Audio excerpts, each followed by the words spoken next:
Can Azərbaycan.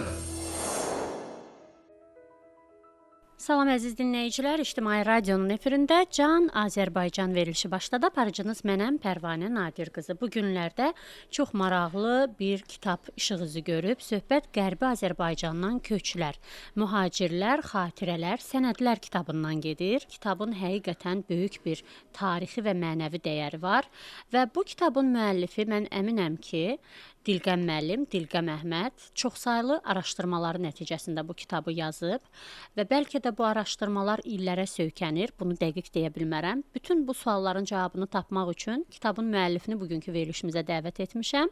Tarix üzrə fəlsəfə doktoru, tarixçi alim Dilqəm Əhmədlə həmsöhbət olacağıq. Qərbi Azərbaycandan köçlər, mühacirlər, xatirələr, sənədlər kitabı haqqında geniş, ətraflı bilgiləri əldə edəcəksiniz. Xoş gəlmisiniz Dilqəm bəy. Xoş gördük. Burada növbəti dəfə olmaq mənim üçün xoşdur. Təşəkkür edirəm. Biz sizə təşəkkür edirik. Əslində mən illərdir ki, sizin belə deyək də fəaliyyətinizi, tədqiqatlarınızı, hətta yaradıcılığınızı izləyirəm və inanın ki, sizlə nə bilim istənilən tarixlə bağlı istənilən bir mövzuda maraqlı müsahibələr aparmaq olar və ona görə də bacardığım qədər çalışıram ki, sizdən o bilgiləri yaxşı mənada oğurluyum və onu halallıqla dinləyicilərimizə təqdim edim. Dilqəm bəy, Qərbi Azərbaycandan köçlər, mühacirlər, xatirələr, sənədlər adı mükəmməldir. Həqiqətən diqqət çəkəndir. Bu kitab necə yarandı? İçi də yaxşıdır. Öncəliklə onu da deyim. Bəli.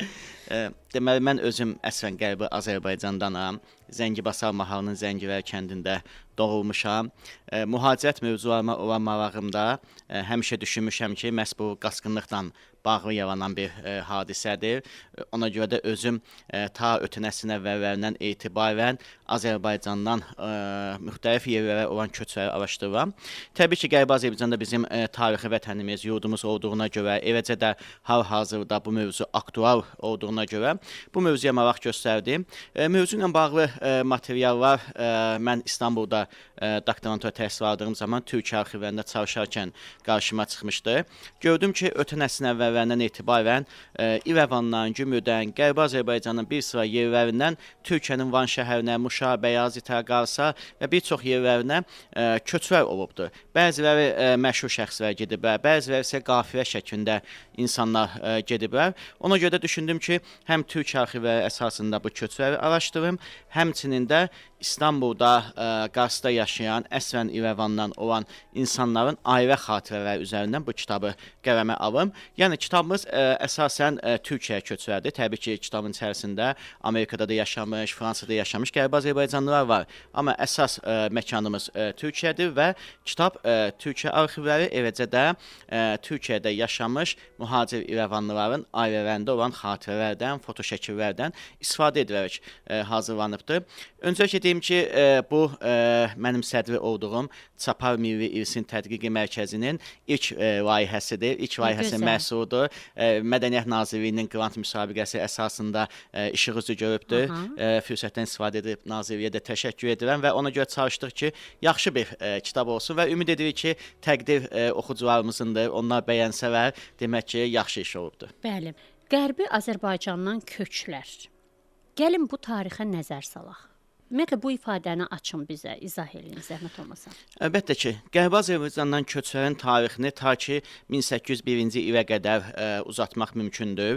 Rusiyanın tarixi torpaqlarımıza girməsindən sonra və bu ildən etibarən 1827-ci ildə xanlığın işğalından sonra baş verən proseslər nəticəsində bu köç anlayışı ortalığa çıxdı və Qərbi Azərbaycan deyəndə biz bugünkü Ermənistan Respublikasının yerləşdiyi ərazini nəzərdə tuturuq və xanlığın işğalından sonra, daha sonra ermənilərin bu bölgəyə köçürülməsindən sonra, eləcə də 1915-ci ildən etibarən ermənilərin başlatdığı bu qətliamlardan sonra bölgədən tədricən türk əhali, yəni Azərbaycanlı əhali həm Qacar dövlətinə, həm Osmanlı imperiyasına və sonraki illərdə Türkiyə Cümhuriyyəti ərazilərində böyük köçlər olmuşdu. Bilirsiniz, adətən köç deyəndə bugünkü oxucu onu çox sadə qəbul edə bilər. Sanki düşünə bilər ki, insanlar atlarına, faytonlarına mindilər, getdilər. Evə deyildi. Araz çayını atlayanlar oldu. Məsələn, burada bir hekayə vermişik biz. O hekayədə düşünün ki, oğul keçə bilir Araz çayını, ana keçə bilmir. Ana ruslara, ermənilərə əsir düşməsin deyə oğluna deyir ki, məni öldür. Yəni belə bir hekayələr də var. Eləcə də nə qədər insan Araz çayında boğulubdur, nə qədər insan sərhəd simlərindən keçərkən yox olubdur və yaxud da ki, aclığa, yorğunluğa dayana bilməyibdir, çöllərdə həlak olanlar olubdur. Məsələn, qısa bir xatirə deyim, kitabdakı bir xatirədən bir hissədir. Deyir ki, biz köçdə idik, qaçırdıq erməni zülmündən, rus zülmündən və yolda anamız öldü. Anamızı bastırdıq, ağladıq, yolumuza davam etdik. Böyük bir faciədir. Yəni yolda nə qədər insanlar, körpə uşaqlar ölmüşdü. Ona görə də bu köçlər heç də asan olmayıbdı və ta ki yəni Araz çayından Türkiyə ərazisinə keçiblər. Daha çox Cənubi Azərbaycana, eləcə də Türkiyə tərəfə də keçiblər və Türkiyə arxivlərində var ki, Türkiyə hökuməti onları Van şəhərinə yerləşdiribdi, Muş şəhərinə yerləşdiribdi, Qars şəhərinə yerləşdiribdi. Yəni daha çox Azərbaycan mədəni coğrafiyasına yaxın olan bölgələrə yerləşdiribdi və təbii ki, Qərbi Azərbaycanlılar da o dövrdə müəyyən qədər çalışqan, intellektual insanlar idilər və qısa zamanda Türkiyə ictimai siyasi həyatında rol oynayan onların arasındakı mühacirlərimiz də olmuşdur. Burada bir haşiyə çıxmanızı istəyirəm. Siz danışdığınız bu hekayələr 1800-cü illərə aiddir. Daha çox 20-ci əsrin əvvəllərinə. Bəli, yəni 1905 1905-dən və 1918-20-ci illər. Bəli.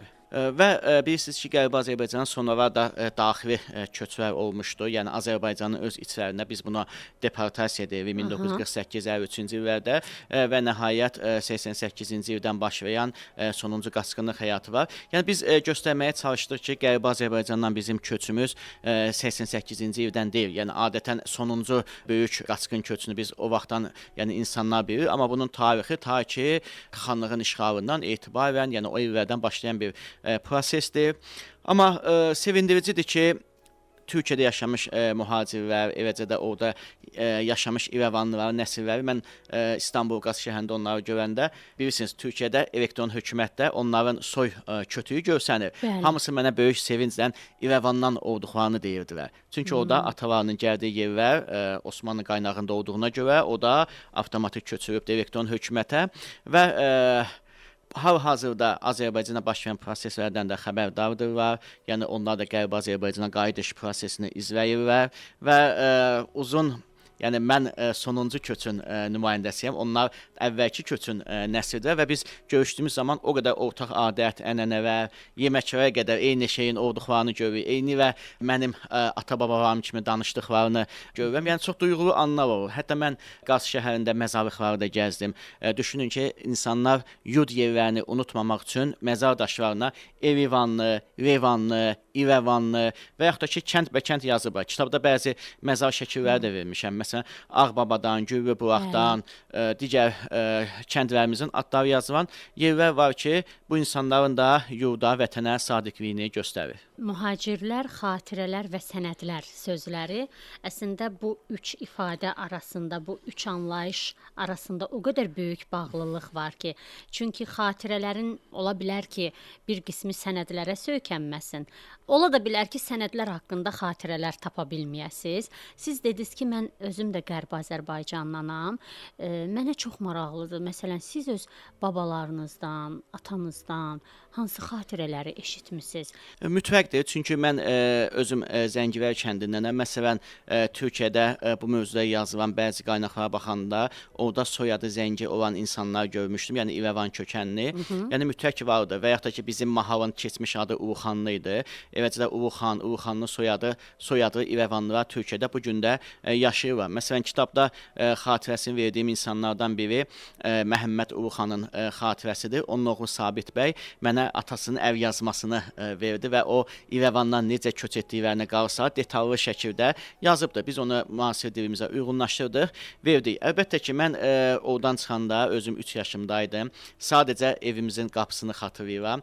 Həmişə də bunu beynimdə belə təəssürat yaradıram ki, bu bir növ geriyə işarədir ki, bir gün o qayıdış olacaq. O qapıdan evimizə, bacamıza biz qayıdacaq. Mən buna inanıram. Təbii ki, topla tüfənglə deyil, cənab prezidentimizin dediyi kimi kimi biz sülh yolu ilə öz dədə-baba torpaqlarımıza qayıdacağıq və bilirsiniz, mən illər əvvəl Manisa şəhərində İrəvan xanlığı ilə bağlı bir simpoziumda iştirak edirdim və orada tələbələrə dedim ki, insanın doğulduğu yeri görə bilməməsi böyük bir faciədir. Yəni düşünün ki, doğulduğun yerə gedə bilmirsən. Yəni bunu bir şəkildə bitməlidir. İnşallah sülh müqaviləsi bağlanar və bizlər də o torpaqları görərik. Bəzən görmədiyim yerlər mənim yuxuma girir. Çox qəribə bir şeylərdir. Bizim oradakı məzarlıqlar mənim yuxuma girir.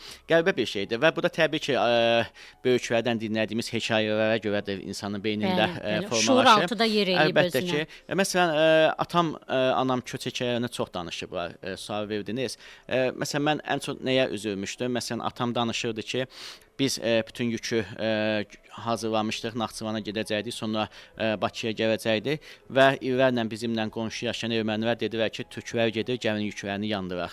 Yəni bu içlərində qalan bir düşmənçiliyi fürsətdən istifadə edib üzə vurmuşlar. Məsələn, atam danışır ki, 24 aprel onların qondarma dırnaqarası soyqırımı günlərində biz bazara, çölə gedə bilmirdik. Yəni baxmayaq ki, biz o xalqlar dostluğuna inanmışdıq, amma ermənilər içlərindəki o xainliyi, o keçmişin düşmənçiliyini saxlamışdılar təəssüf ki. Dilqəm bəy, burada bir neçə mühacirlər haqqında məlumatlar var. Məlumat deməzdim, əməli başlı araşdırmalarda Əkbər ağa Şeyxülislamzadə, Məhəmməd Məhərrəmov, Məhəmməd Ağaoğlu. Məsələn, Məhəmməd Ağaoğlu soyadı artıq mənim diqqətimi cəlb elədi. Bu hansı Məhəmməd Ağaoğludur? Bu bizim bildiyimiz Uşağı Ağaoğlu nəslindən deyil, İrəvanda doğuldu. Yəni İrəvanda da Ağaoğlular var. Bəli. Yəni İrəvanda olduğunda, yəni köhnə Rus soyadına Ağayev gedirdi. Mühacirətə gedəndən sonra Ağaoğlu edibdi. Məhəmməd bəy Azərbaycan tarixinin çox unikal şəxsiyyətlərdən biridir. Həm Rusiyada oxuyubdur, həm Viyanada oxuyubdur. O, düşünün ki, Cümhuriyyət dönəmində bu gün də fəaliyyət göstərən İstiqlal Muzeyinin 2 qurucusundan biridir.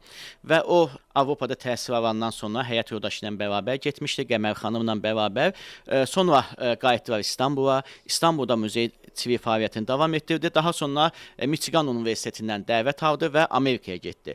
Və Amerikada İslam incəsənəti üzrə dünyaca məşhur bir alimə çevirdi. Xanımı Qəmər xanım da, yəni o sahədə, keramika sahəsində daha çox, yəni bu sahədə, xalçaçılıq sahəsində professor dərəcəsindən yüksəldilər. Yəni belə bir insanımız var. Digər iki şəxsə gəldikdə isə Əkbər ağa Şeyxülislamzadə ilə Məhəmməd Məhərrəmov Azərbaycan Cümhuriyyəti dönəmində Cümhuriyyətimizi Parisdə tanıdan Topçubaşovun rəhbərliyində olan heyətin 2 üzvündən biridir. Yəni Cümhuriyyətimizin tanınma möhürünü Parisdən alıb gətirən iki şəxs məhz Qərbi Azərbaycanlıdır. Bu baxımdan onlar da mühacir həyatı yaşadılar. Kitabda foto şəkillərini də vermişəm. Bilirsiniz, o heyət geri qayıda bilmədi. Filmdə çəkib əbədi ezamiyyət. Amma o heyətin bir üzvü, kiçik olanı Məhərrəmov 52 il sonra 1972-ci ildə Azərbaycana gələ bilir. Məhəmməd Məhərrəmov. Bəli, turist kimi gəlir. Bizim mərhum professor Abbas Zamanov Ədəbiyyat Muzeyində onu gəzdirir. Məhərrəmov mühacirətə yaxşı bukunist idi. Antikvar qədimi kitablar toplayırdı və Azərbaycana da çox sayılı nadir kitablar hədiyyə etdi. Yəni 2 dəfə Azərbaycana gəlib getdi. Yəni düşünün ki, vətəndən çıxanda kitabda hətta müqayisəli şəkil də qoymuşam. Köhnə ifadə ilə desək, yəni bığ yeri təzə tərləyən bir gənc oğlan idi, amma artıq qocalığında 52 il sonra qayıtmışdı. Yəni bu da bir qəribə bir tarixdir. Əkbər ağaya qismət olmadı, o Parisdə də vəfat etdi. Məsələn, mənim araşdırmam nəticəsində Türkiyə Böyük Millət Məclisində 3 nəfər İrəvan kökənli millət vəkili olduğunu aşkarladı. Onlardan biri İrəvan doğumludur, Abbas Əli Çətin, digəri Iğdırlıdır, Əliza İsmixanov, biri isə Gümrüddəndir, Cengiz Əkinçi bəy. Hətta türklər Cengiz, biz Çingiz deyirik. Hətta Çingiz bəy Qars şəhərində Ayhavar adında Molla Nəsrəddinə bənzər satirik bir qəzet də yaradıbdır və orada Sabirin şeirlərindən veribdir, özü Molla Nəsrəddin üslubunda şeirlər yazıbdır, yazılar yazıbdır. Yəni İrəvan və Gümrüdən olan, yəni onlar daha çox Qarsdan millət vəkil kimi fəaliyyət göstərirdilər. Amma siz əkinçi dediniz, orada bir əkinçi ailəsi var. Bəli, bundan məşhur ailə olubdur ki, Cəngiz bəy onun nümayəndələrindən biridir. Onlar arasında Albay rütbəsinə qədər çıxan Süleyman bəy var idi, məsələn. Geniş bir ailədir. Fəthullahovlar ailəsi var idi, Türkiyev ailəsi var idi. Məsələn, Məhəmməd Türkiyev var, kitabda vermişəm. Mustafa Kemal Paşaya yazılan məşhur şərqi var ki, xoş gəlişlər var Mustafa Kemal Paşa. Məsələn, onun sözlərini yazan bir insandır və hətta bu insan bir roman da yazıbdır, məhəbbət romanı, yəni İrəvan doğumudur. Yəni bu cür maraqlı personalarımız var. Və yaxud da ki, İrəvan xanlarının nəslindən düşünün ki, Turxan Turqut bəy var. Mən onunla İstanbulun Kadıköy ilçəsində görüşdüm. Yəni mən təqdimatda da dedim, tarix biraz başqa cür davam eləsəydi, Turxan bəy İrəvanda Sərdar sarayında öz taxtında əyləşəcək varis idi, amma hadisələr evə gətirdi. İrəvan xanlığının soyundandır, varisidir, soyundandır. bəli. Və özü o qədər əsirzadə, o qədər zadəgan ruhlu bir insandır ki, bizi o qədər xoş qarşıladı və kitabda biz istifadə etməyimiz üçün geniş müsahibə aldıq. Həmçinin İrəvanda çəkilmiş ata-babalarına dair nadir fotoşəkillər bizə təqdim etdi və onun düşünün ki, atası İrəvandan qaçan xan soyundan Hüseyn bəy, Hüseyn xan Turqut Türkiyənin İstiqlal Savaşına qatılmış bir zabit olubdu. Sonradan pilot məktəbində də oxuyubdu. Yəni belə insanlar idi. Eləcə də Talın bölgəsi var Qərbi Azərbaycanın. Oranın xan nəslindən olan Hüseyn xan Talınlı vardı. Mən onun qızı ilə görüşdüm. 90-a yaxın, bəlkə də 80-ə yaxın yaşı var idi. Düşünün ki, o da ayrı arxivini mənə təqdim etdi. Həmin Hüseyn xan qırğınlardan sağ qalmış, yəni bir insan getdi, amma Qarsda həm xalq evinin rəhbəri oldu, Türk Ocağının başqanı oldu, bələdiyyə başqanı oldu. Yəni mühacir gedən İrəvanlılar qısa zamanda öz potensiallarını göstərə biliblər. Və çalışdım ki, həyat hekayələrini göstərim, fotoşəkillərlə, sənədlərlə bir təsəvvür yaratmağa çalışım. Amma mən belə başa düşdüm ki, məsələn siz o Talınlı ailəsini qeyd elədiniz, sonra Əkinçi ailəsindən danışdıq. Bunlar hamısı deyil. Təbii ki, təbii ki. Yəni bu İrəvandan köç edən o mühacirlərdir ki, onlar yetəri qədər özlərini təsdiqləyiblər, əyilməyiblər, güclü olublar, öz ayaqları üzərində dayana biliblər, belə deyim də. O hekayələr, o həyat şərtləri, o çətinliklər onları sındırmayıb. Əlbəttə. Və biz çalışdıq ki, ilk kitabda buna birinci cild deyə bilərik. Yəni bu kitabda daha çox məşhur olan şəxsləri, daha çox əlimizdə olan materiallar istifadə edək. Amma ümumilikdə siz Qarsa getsəniz, Iğdıra getsəniz, İstanbulun özündə də böyük-böyük ailələr var. Həddindən çox insan köç edibdir və təbii ki, əlimizdə başqa da xeyli materiallar var və zamanla bunu işləməyə çalışacağıq. Biraz layihə müddəti adətən az bir müddət olur, qısa olur. Amma inşallah hazırda ikinci cild üzərində çalışırıq və yeni mühacir bioqrafiyalarını, həyat hekayələrini biz təqdim edəcəyik. Mən bir hekayəni danışmaq istəyirəm. Mənim nənəmin atası 2-ci Dünya müharibəsinə yola düşüb və qayıtmayıb, geri qayıtmayıb, heç qara kağızı da gəlməyib. Sonradan belə bir məlumat Sovet dövründə sızdırılıb ki, bu adam Almaniyadadır və orada ailə qurub, geri dönməyib. Sovet dövrü olub, nənəm də yetim qız, yetimçiliklə böyüyüb, heç bir çarəsi olmayıb və bu barədə heç bir araşdırma aparmayıb. Heç atasını xatırlamır. Bələkdə olanda atası müharibəyə yola düşüb. Bu günün özündə belə, baxmayaraq ki, mən həmin o şəxsin artıq nəticəsi sayılıram. 2-ci Dünya müharibəsi ilə bağlı olan saytlar var, siyahılar var. Hər birinə baxıram. Yəni mən bunu bacaram. Nənəm də sağ deyil ki, mən dəqiqliklə soruşum və yaxud nənəmdən böyük olan qohumları da heç sağ deyil ki, onlar mənə hansısa informasiyanı verə bilsinlər. Mənə informasiya verən insanlar mənim özümdən az bilən insanlardır, belə deyim, təvazökardan uzaq olsa da. Və siz təsəvvür edin ki, əgər mən görsəm ki, Almaniyada 2-ci Dünya müharibəsindən yaşayan, əsir düşmüş Azərbaycanlılar var, tutaq ki, onların övladları var. Mən istər-istəməz soruşuram, filan adlı bir şəxs haqqında babanız nəsə deməyib, atanız nəsə deməyib. Başa düşürsünüz? Yəni bu insanın taleyi bilinmir də, yoxdur bu insan, hardadır bilinmir. Bəlkə mənim anamın Alman qadından olan dayıları var, heç bizim xəbərimiz yoxdur və yaxud xalaları var. Mən bu hekayəni niyə danışıram Dilqəm bəy? Mən əminəm ki, sizin özünüzə nə qədər adam müraciət edib ki, Dilqəm bəy, mənim də babam o vaxt köç edib, nə izi var, nə tozu var.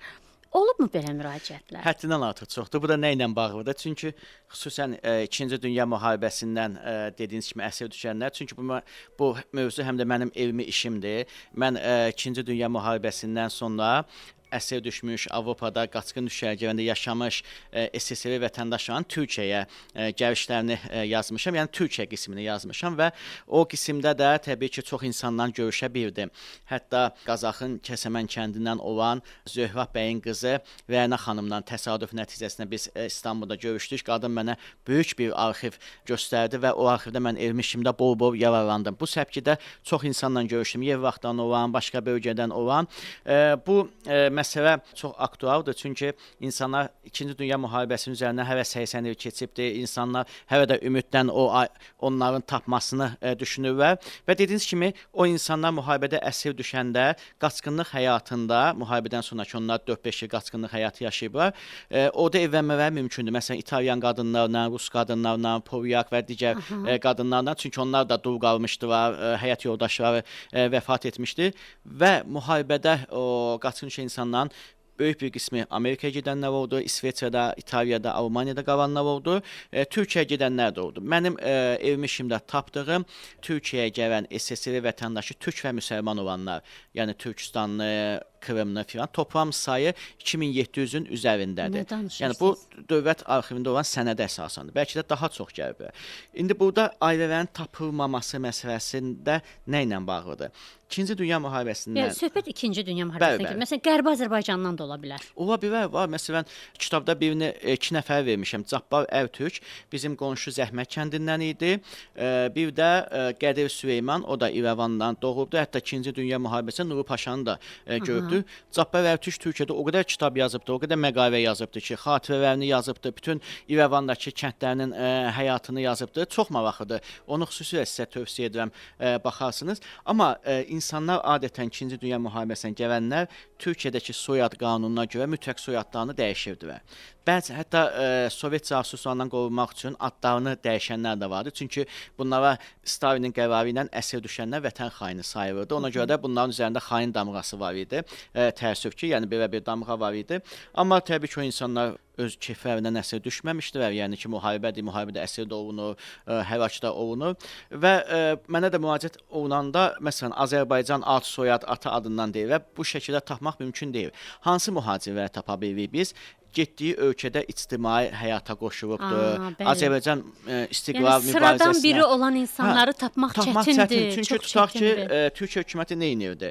İnsandır, müharibədə əsir düşüb, baxırdı ki, müəllimdir, ali təhsilidir, bu Ankarada, Qarsda, böyük şəhərlərdə yaşaya bilər. Amma orta təhsillidirsə, əkinçilik, maldarlıq bacarırsa, bunu kəndlərə göndərirdi və onlara torpaq verirdi, yem verirdi, yəni işləsinlər və o insanları tapmaq çox çətindir. Təbii ki, tək-tək o nüfus müdürlüklərinin arxivinə baxmaq lazımdır ki, 47, 48, 49-cu illərdə kimlər gəlibdir. Amma dediyim kimi, ev insan ki, gəlibdir, burada hətta köhnə nəsil mühacirlərlə qovuşubdur. Məsələn, tutaq ki, Şəkidən olanlar var, mənim tanıdığım, gəliblər, Rəsulzadənin yanında yer alıblar, onlar qəzetdə, jurnalda yazıblar, xatirəni yazıblar. Bu insanları tapmaq asandır. Amma nəzər var ki, yəni minlərlə insan, hətta mənim özüm də ana babam haqqında ən son Iğdırda olduğu qeyd olunubdur və həmişə də müraciət edənlərə deyirəm ki, vallah özümünkiləri də tapa bilmirəm. Yəni biraz çətindir. Amma ana babanız sonuncu ünvanı Iğdır olub, sonra bilmirsiniz. Sonra bilmir. Biz də Berlinə qədər gəlib çıxmışıq, ondan sonra məlum deyil. Onun mən də Almaniyada bir-iki sayt var. Mənə daha sonra bir adlara baxarıq inşallah, bəlkə orada var. Bəlkə orada olar. Azərbaycan xalqı nəzərə alaq ki, o qədər sınaqlardan, o qədər çətinliklərdən keçib və bizim babalarımızın, nənələrimizin yaşadığı çətinliklər var. Mən əminəm ki, hər nəsildə, hər ailədə belə hekayələr olmamış deyil. Bu kitabda bir də sənədlər məsələsinə istəyirəm toxunasız, yazdığınız sənədlərlə bağlı. Türkiyə arxivlərində konkret hansı rəsmi sənədlər var ki, məsələn, həmin sənədlərdə sırf Qərbi Azərbaycan məsələsindən danışılır? Məsələn, orada sənədlərin birində deyilir ki, bu qədər insanı Muş şəhərinə yerləşdirdi, bu qədər insan Bəyazda gəldi. Bir də şəxsi sənədlər var. Məsələn, Məhəmməd Ağaoğlu Türkiyədə vətəndaşlıq aldıqdan sonra Xarici İşlər Nazirliyinə müraciət edib ki, bəs mənim İrəvanda böyük bir evim var idi. O evimin tarihi ilə maraqlanıram, yəni o mənim mülkiyyətim idi. O vaxtda İrəvanda Türkiyə konsulluğu var idi. Xarici İşlər Nazirliyi də Türkiyə konsulluğuna müraciət edir və araşdırma aparır və araşdırma nəticəsində bu şəxsə deyirlər ki, Məhəmməd bəyə deyirlər ki, bəs evini Ermənistan hökuməti, Sovet hökuməti müsadirə edibdir. Bu cür məktubat çoxdur. İnanın ki, Türkiyə arxivinə tək-tək insanlar oradakı mülkünü, malını, əmlakının tarihi ilə maraqlanıbdır, müraciət ediblər. Amma təbii ki, artıq Ermənistanda Bolşevik hökuməti idi və bütün hər şeyi bildiyimiz kimi xüsusən zəngin ailələrinin malını, mülkünü ələ keçirmişdilər. Ən son mənim tapdığım sənədlərdən biri 45-ci illə bağlı idi. Daha çox yəni müharibə dövründən bağlı idi.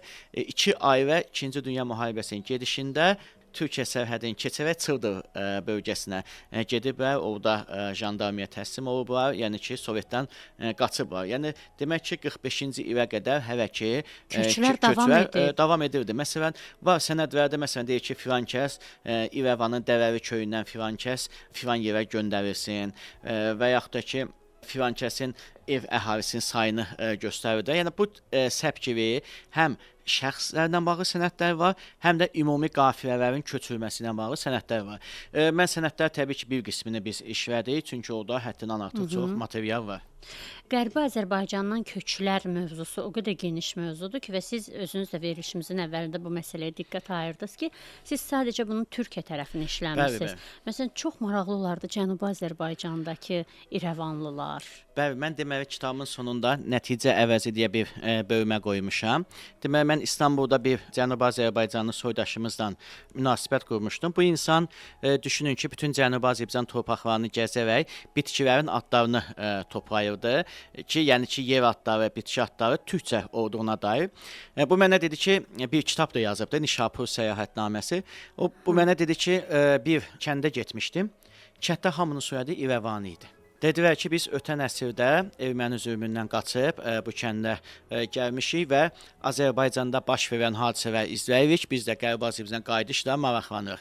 Yəni bu sadəcə Cənubi Azərbaycanda bir kənddə yaşayan insanlar idi və təbii ki, həm qan qohumluğu, dini yaxınlıq, məzhəbi yaxınlıq baxımından İrəvan bölgəsindən Cənubi Azərbaycana, Qacar dövlətinin ərazisinə çoxsaylı köçlər olubdur ki, bu da inşallah o bölgədə yaşayan tədqiqatçılarımızın işidir ki, onlar yazsınlar, biz oxuyaq.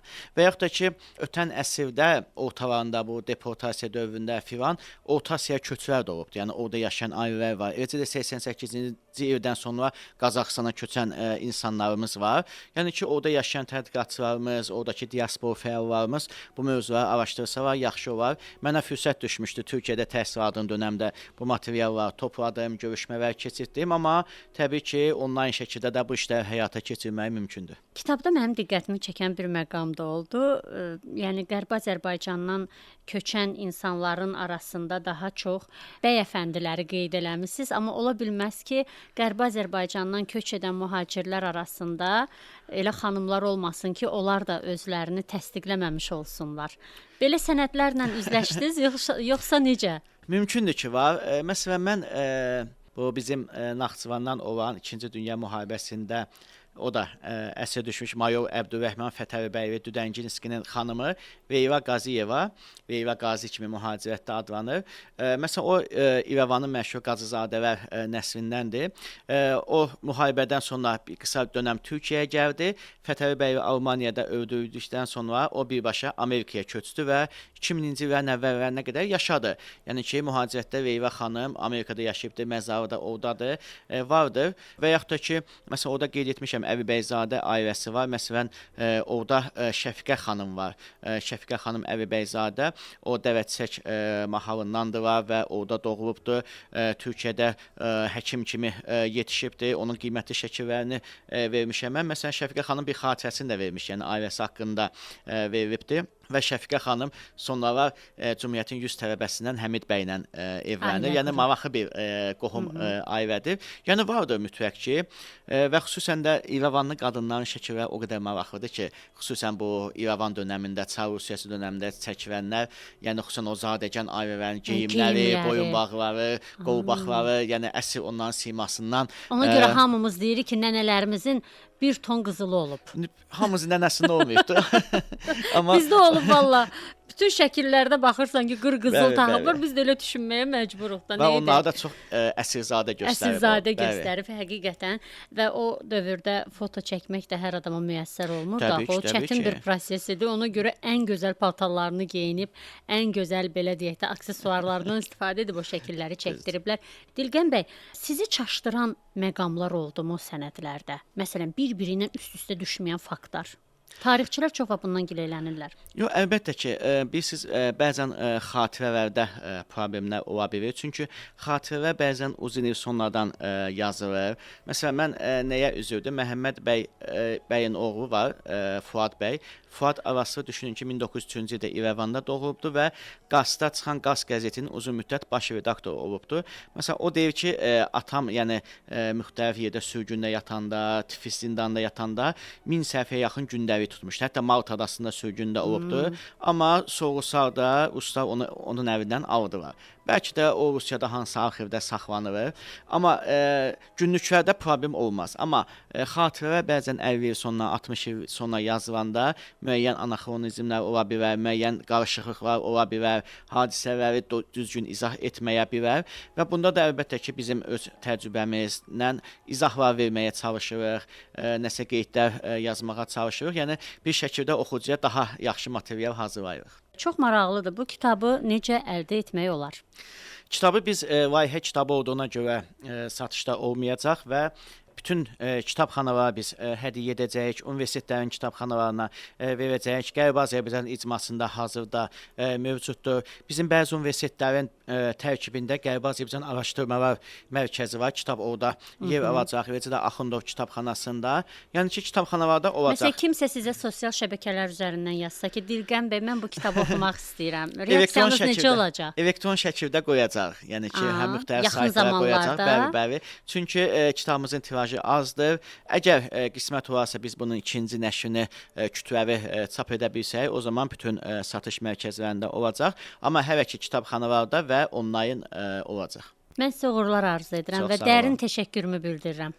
Mən təşəkkür edirəm ki, kitabın çıxmasından bağlı, təbliği ilə bağlı dəvət etdiniz məni və bu kitabı nə qədər çox insana çatarsa, mən o dərəcədə çox sevinərəm. Təşəkkür edirəm bir daha, minnətdaram. Əziz dinləyicilər, Qərbi Azərbaycandan köçlər, mühacirlər, xatirələr, sənədlər kitabı haqqında bugün danışdıq. Kitab yeni nəşrdir.